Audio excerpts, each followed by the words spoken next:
अब कल 11 जून है। 11 जून को सचिन पायलट दौसा के अंदर उनके जो स्वर्गीय पिता है वहां पर मूर्ति के अनावरण के साथ एक बड़ा जलसा रैली करने वाले हैं। वैसे तो ये हर साल होता है, लेकिन इस साल बड़ा खास इसलिए भी है क्योंकि सचिन पायलट को लेकर तमाम तरीके के कयास लगाए जा रहे हैं। क्योंकि अभी तक सचिन पायलट ने किसी भी तरीके का कोई बयान पिछले 7, 8, 10 दिनों में नहीं दिया है। इसीलिए तमाम तरीके के कयास लगाए जा रहे हैं कि सचिन पायलट इस बार 11 जून को क्या कुछ करेंगे। लेकिन मैं आपको इस वीडियो में बताऊंगा कि आखिर सचिन पायलट की क्यों कांग्रेस मजबूरी है और कांग्रेस की क्यों सचिन पायलट मजबूरी है। इसकी सबसे पहली वजह यह मानी जा रही है कि अगर सचिन पायलट को राजस्थान का मुख्यमंत्री बनना है तो वो कांग्रेस ही वो पार्टी है जो सचिन पायलट को आज नहीं तो कल मुख्यमंत्री बना सकती है, ऐसा एक्सपर्ट्स का मानना है। अगर 2023 के अंदर सरकार बन जाती है, कांग्रेस की सरकार रिपीट हो जाती है, तो आला कमान है वो मुख्यमंत्री अशोक गहलोत को इस बात का हवाला दे सकता है कि हमने आपको 3 बार मौका दे दिया, इस बार सचिन पायलट की बारी है, भविष्य का नेता है। अगर सरकार सपोज करो कि नहीं बनती है, कांग्रेस यहां हार जाती है, तो 2028 के लिए सचिन पायलट के लिए पूरा का पूरा रास्ता साफ है। सचिन पायलट ही कांग्रेस के अंदर वो नेता है जो कि आने वाले टाइम के अंदर कांग्रेस को राजस्थान के और पूरे देश के अंदर आगे लेकर जाएंगे। पहली बड़ी वजह। दूसरी बड़ी वजह, सबसे बड़ी वजह आप देखिए कि सचिन पायलट को 25 सितंबर को गांधी परिवार की ओर से यह कोशिश की गई थी कि राजस्थान के अंदर मुख्यमंत्री को बदल दिया जाए, और इसी के लिए आप देखिए सचिन पायलट के लिए गांधी परिवार ने बाकायदा पर्यवेक्षक भेजे थे और ऐसा माना जा रहा था उस वक्त कि अशोक गहलोत को राष्ट्रीय अध्यक्ष बनाया जाएगा। लेकिन 25 सितंबर को जिस तरीके से विधायकों का नाटक हुआ, विधायकों ने इस बात को लेकर विरोध प्रदर्शन किया, या जो तमाम जो घटनाक्रम हुआ, उस कारण से सचिन पायलट है वो मुख्यमंत्री नहीं बन पाए। ये एक दूसरी वजह है। तीसरी वजह जो सबसे बड़ी, आप देखिए सचिन पायलट लगातार कांग्रेस के खिलाफ कुछ भी नहीं बोल रहे हैं, ना ही गांधी परिवार के खिलाफ बोल रहे हैं। आप देखिए वो मुख्यमंत्री अशोक गहलोत के खिलाफ बोल रहे हैं।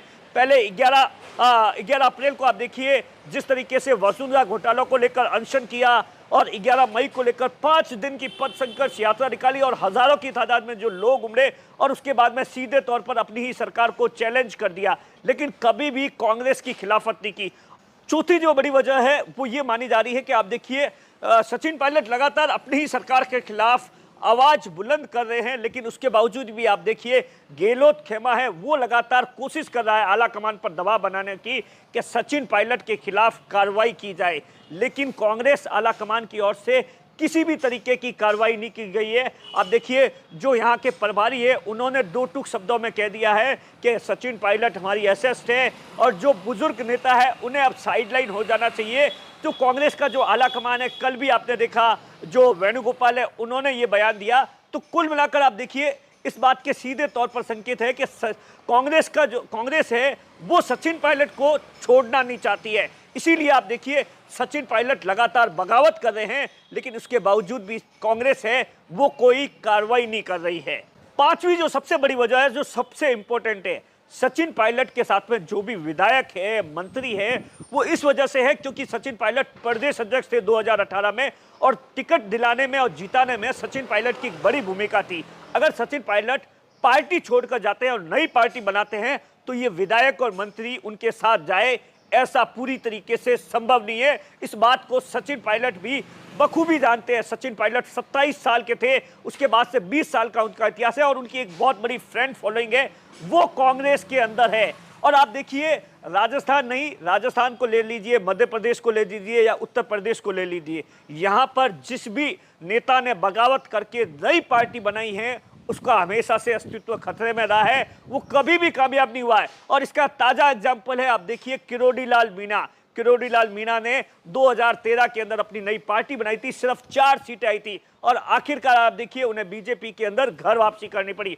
हनुमान बेनीवाल है जिन्होंने 2018 के अंदर पार्टी बनाई, 58 सीटों पे चुनाव लड़ा, 3 सीटें जीती थी, लेकिन वो भी अभी तक संघर्ष कर रहे हैं। तो ऐसे में राजस्थान के अंदर तीसरी पार्टी सफल होना ये थोड़ा कम समझ में आता है। ये बात सचिन पायलट भी जानते हैं और उनके समर्थक भी जानते हैं। इसीलिए जो उनके समर्थक हैं वो इस बात पर दबाव बना रहे हैं लगातार कि कांग्रेस में रहकर ही, आप देखिए मुकेश वाकड़ ने तो यहां तक कह दिया था कि कुछ लोग चाहते हैं कि हम कांग्रेस छोड़कर चले जाएं, लेकिन हम कांग्रेस में रहकर ही छाती पर मूंग दलेंगे। ये लोग पार्टी छोड़कर चले जाए और हमारे लोग पीछे से उस पर राज कर ले। हम कहीं नहीं जाएंगे, यही छाती पर मूंग दलेंगे और यही रहेंगे। ये जो उन्होंने स्टेटमेंट दिया था वो इसी बात की और इशारा कर रहा था कि सचिन पायलट और उनके समर्थक चाहते हैं कि वो लगातार कांग्रेस में बने रहे। और सबसे बड़ी बात है कि अब देखने वाली बात होगी कल सचिन पायलट 11 जून को क्या कुछ ऐलान करते हैं, क्या कोई नए आंदोलन का ऐलान करते हैं या कुछ उनकी ओर से क्या कुछ कहा जाएगा। इन तमाम चीजों को लेकर इस पर सबसे ज्यादा नजर कांग्रेस के साथ में बीजेपी की है, आरएलपी की है, हनुमान बेनीवाल की है। कैमरे के पीछे अशोक है, मैं आपका साथी दिनेश बोहरा।